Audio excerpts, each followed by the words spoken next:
Rail मंत्री अश्विनी जी, अन्य सभी महानुभाव और विशाल संख्या में आए हुए भोपाल के मेरे प्यारे भाइयों और बहनों,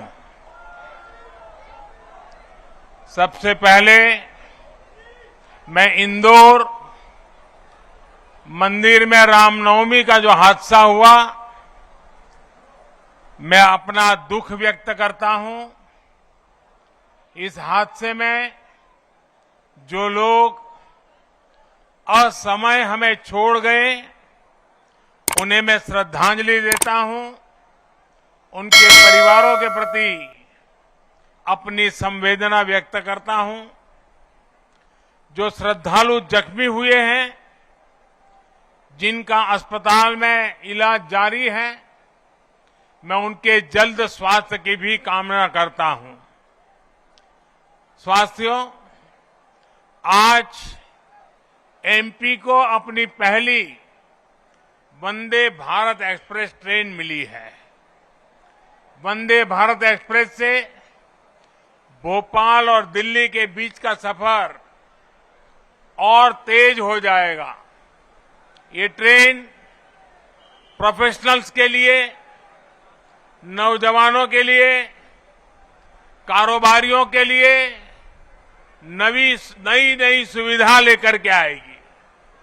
साथियों, ये आयोजन जिस आधुनिक और भव्य रानी कमलापति स्टेशन पर हो रहा है, उसका लोकार्पण करने का सौभाग्य भी आप सबने मुझे दिया था।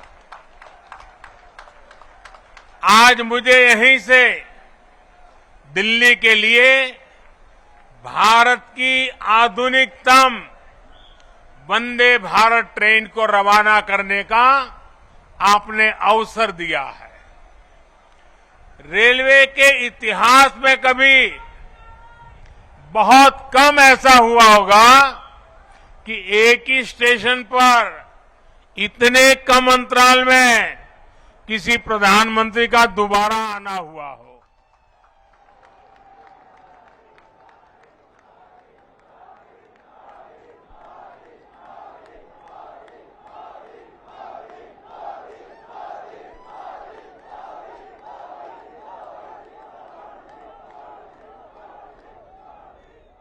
लेकिन आधुनिक भारत में नई व्यवस्थाएं बन रही है, नई परंपराएं बन रही है।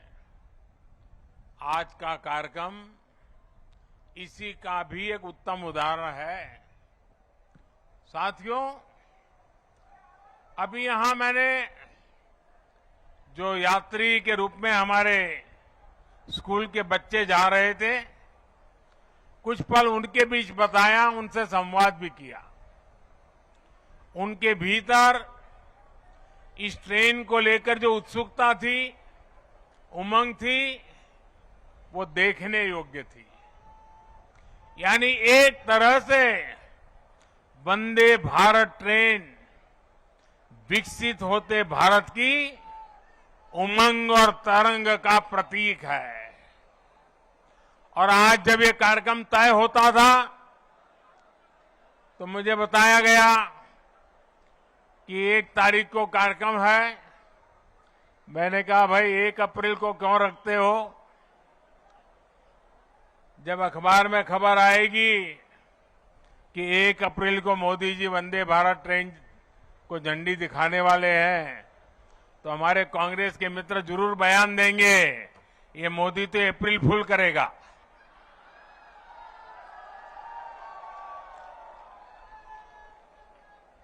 लेकिन आप देखते हैं 1 अप्रैल को ही ये ट्रेन चल पड़ी है। साथियों, ये हमारे कौशल, हमारे सामर्थ्य, हमारे आत्मविश्वास का भी प्रतीक है। और भोपाल आने वाली ये ट्रेन तो पर्यटन को सबसे ज्यादा मदद करने वाली है। इससे सांची स्तूप, भीमबेटका, भोजपुर और उदयगिरी गुफा जैसे पर्यटन स्थलों में आवाजाही और बढ़ने वाली है। और आपको पता है कि पर्यटन बढ़ता है तो रोजगार के अनेक अवसर बढ़ने लग जाते हैं, लोगों की आय भी बढ़ती है।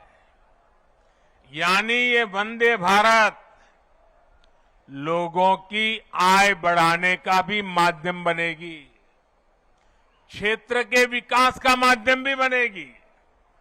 साथियों, 21वीं सदी का भारत अब नई सोच, नए अप्रोच के साथ काम कर रहा है।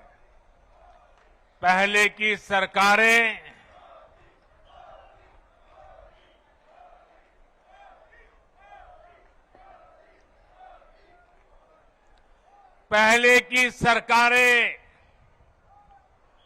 तुष्टीकरण में ही इतना व्यस्त रही कि देशवासियों के संतुष्टीकरण पर उनका ध्यान ही नहीं गया।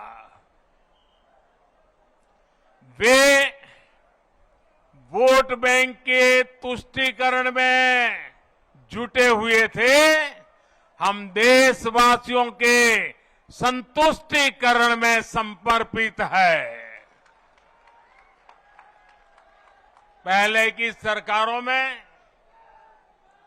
एक और बात पर बड़ा जोर रहा, वो देश के एक ही परिवार को देश का प्रथम परिवार मानती रही। देश के गरीब परिवार, देश के मध्यम वर्गीय परिवार, उन्होंने अपने हाल पर ही छोड़ दिया था। इन परिवारों की आशाएं, अपेक्षाएं, उन्हें पूछने वाला ही कोई नहीं था। इसका जीता जागता उदाहरण रही है हमारी भारतीय रेल। भारतीय रेलवे दरअसल सामान्य भारतीय परिवार की सवारी है। माता, पिता, बच्चे, दादा, दादी, नाना, नानी, सबको इकट्ठे जाना हो तो दशकों से लोगों का सबसे बड़ा साधन रेल रही है। क्या सामान्य भारतीय परिवार की इस सवारी को समय के साथ आधुनिक नहीं किया जाना चाहिए था? क्या रेलवे को ऐसे ही बदहाल छोड़ देना सही था? साथियों, आजादी के बाद भारत को एक बनाया बहुत बड़ा रेलवे नेटवर्क मिला था। तब की सरकारें चाहती तो बहुत तेजी से रेलवे को आधुनिक बना सकती थी, लेकिन राजनीतिक स्वार्थ के लिए, लोक लुभावन वादों के लिए रेलवे के विकास को ही बलि चढ़ा दिया गया। हाल तो ये थी कि आजादी के इतने दशकों बाद भी हमारे नॉर्थ ईस्ट के राज्य ट्रेन से नहीं जुड़े थे। साल 2014 में जब आपने मुझे सेवा का अवसर दिया तो मैंने तय किया कि अब ऐसा नहीं होगा। अब रेलवे का कायाकल्प होके रहेगा। बीते 9 वर्षों में हमारा ये निरंतर प्रयास रहा है कि भारतीय रेल दुनिया का श्रेष्ठ रेल नेटवर्क कैसे बने। साल 2014 से पहले भारतीय रेल को लेकर क्या क्या खबरें आती थी, ये आप भली भांति जानते हैं। इतने बड़े रेल नेटवर्क में जगह जगह हजारों मानव रहित फाटक थे। वहां से अक्सर दुर्घटनाओं की खबरें आती थी। कभी कभी स्कूल के बच्चों की मौत की खबरें दिल दहला देती थी। आज ब्रॉडगेज नेटवर्क मानव रहित फाटकों से मुक्त हो चुका है। पहले ट्रेनों के दुर्घटनाग्रस्त एक्सीडेंट होने और जान माल की हानि की घटनाएं भी आए दिन आती रहती थी। आज भारतीय रेल बहुत अधिक सुरक्षित हुई है। यात्री सुरक्षा को मजबूत देने के लिए रेलवे में मेड इन इंडिया कवच प्रणाली का विस्तार किया जा रहा है। साथियों, सुरक्षा सिर्फ हादसों से ही नहीं है, बल्कि अब सफर के दौरान भी अगर किसी यात्री को शिकायत होती है तो त्वरित कार्रवाई की जाती है। इमरजेंसी की स्थिति में भी बहुत कम समय में सहायता उपलब्ध कराई जाती है। ऐसी व्यवस्था का सबसे अधिक लाभ हमारी बहनों बेटियों को हुआ है। पहले साफ सफाई की शिकायतें भी बहुत कम आती थी। रेलवे स्टेशनों पर थोड़ी देर रुकना भी सजा जैसा लगता था। ऊपर से ट्रेनें कई कई घंटे लेट चला करती थी। आज साफ सफाई भी बेहतर और ट्रेनों के लेट होने की शिकायतें भी निरंतर कम हो रही है। पहले तो स्थिति ये थी, लोगों ने शिकायत करना ही बंद कर दिया था, कोई सुनने वाला ही नहीं था। आपको याद होगा, पहले टिकटों की कालाबाजारी तो शिकायतों में सामान्य बात थी। मीडिया में आए दिन इससे जुड़े स्टिंग ऑपरेशन दिखाए जाते थे, लेकिन आज टेक्नोलॉजी का उपयोग कर हमने ऐसी अनेक समस्याओं का समाधान किया है।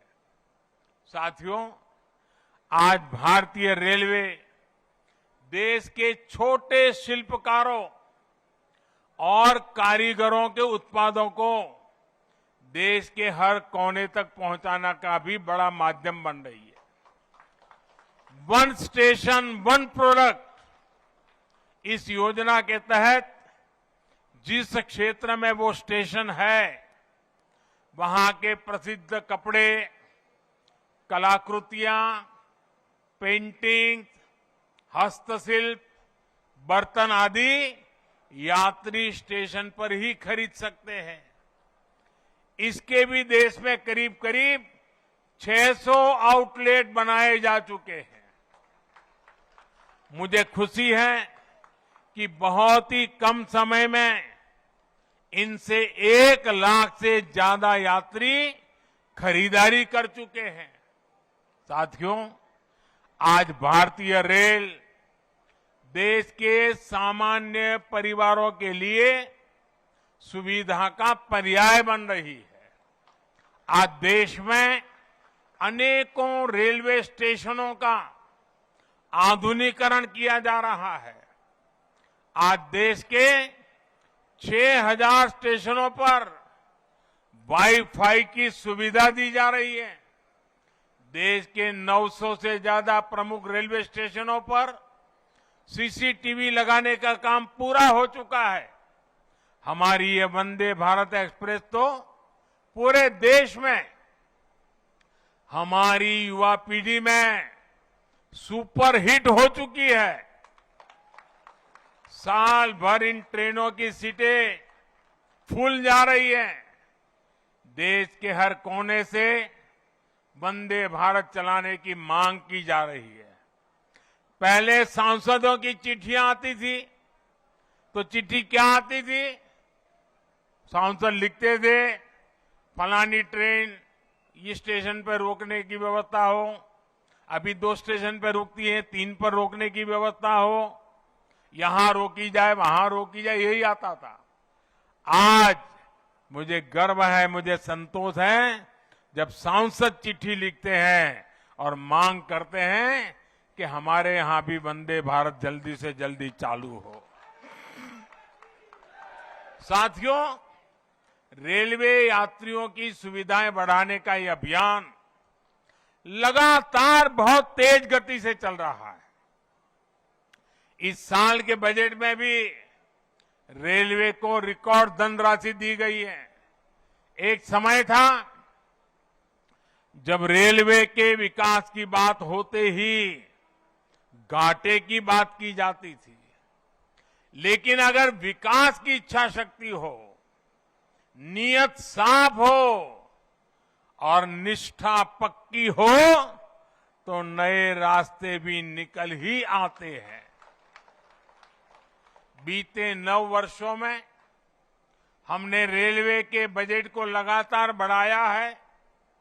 मध्य प्रदेश के लिए भी इस बार 13,000 करोड़ रुपए से अधिक का रेलवे बजट आवंटित किया गया है, जबकि 2014 से पहले मध्य प्रदेश के लिए हर वर्ष औसतन 600 करोड़ रुपया, आप बताइए 600 करोड़ रुपए रेलवे बजट था। कहां 600 और कहां आज 13,000 करोड़। साथियों, आज रेलवे में कैसे आधुनिकीकरण हो रहा है, इसका एक उदाहरण इलेक्ट्रिफिकेशन का काम भी है। आज आप आए दिन सुन रहे हैं कि देश के किसी न किसी हिस्से में रेलवे नेटवर्क का 100% बिजलीकरण हो चुका है। जिन 11 राज्यों में 100% बिजलीकरण हो चुका है, उसमें मध्य प्रदेश भी शामिल है। 2014 से पहले हर साल एवरेज 600 किलोमीटर रेलवे रूट का इलेक्ट्रिफिकेशन होता था। अब हर साल औसतन 6,000 किलोमीटर का इलेक्ट्रिफिकेशन हो रहा है। ये है हमारी सरकार के काम करने की रफ्तार। साथियों, मुझे खुशी है मध्य प्रदेश आज पुराने दिनों को पीछे छोड़ चुका है। अब मध्य प्रदेश निरंतर विकास की नई गाथा लिख रहा है। खेती हो या फिर उद्योग, आज एमपी का सामर्थ्य भारत के सामर्थ्य को विस्तार दे रहा है। विकास के जिन पैमानों पर कभी मध्य प्रदेश को बीमारू कहा जाता था, उनमें से अधिकतर में एमपी का प्रदर्शन प्रशंसनीय है। आज एमपी गरीबों के घर बनाने में अग्रणी राज्यों में है। हर घर जल पहुंचाने के लिए भी मध्य प्रदेश अच्छा काम कर रहा है। गेहूं सहित अनेक फसलों के उत्पादन में भी हमारे मध्य प्रदेश के किसान नए रिकॉर्ड बना रहे हैं। उद्योगों के मामले में भी अब ये राज्य निरंतर नए कीर्तिमानों की तरफ बढ़ रहा है। इन सब प्रयासों से यहां युवाओं के लिए अनंत अवसरों की संभावनाएं भी बन रही है। साथियों, देश में विकास के लिए हो रहे इन प्रयासों के बीच आप सभी देशवासियों को एक और बात की ओर भी ध्यान खिंचवाना चाहता हूं। हमारे देश में कुछ लोग हैं जो 2014 के बाद से ही ये ठान कर बैठे हैं और पब्लिकली बोले भी हैं, और उन्होंने अपना संकल्प घोषित किया है। क्या किया है? उन्होंने अपना संकल्प घोषित किया है, हम मोदी की छवि को धूमिल करके रहेंगे।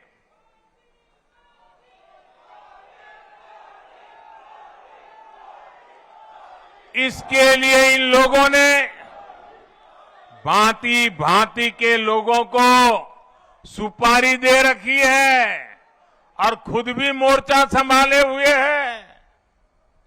इन लोगों का साथ देने के लिए कुछ लोग देश के भीतर है और कुछ देश के बाहर भी बैठकर अपना काम कर रहे हैं।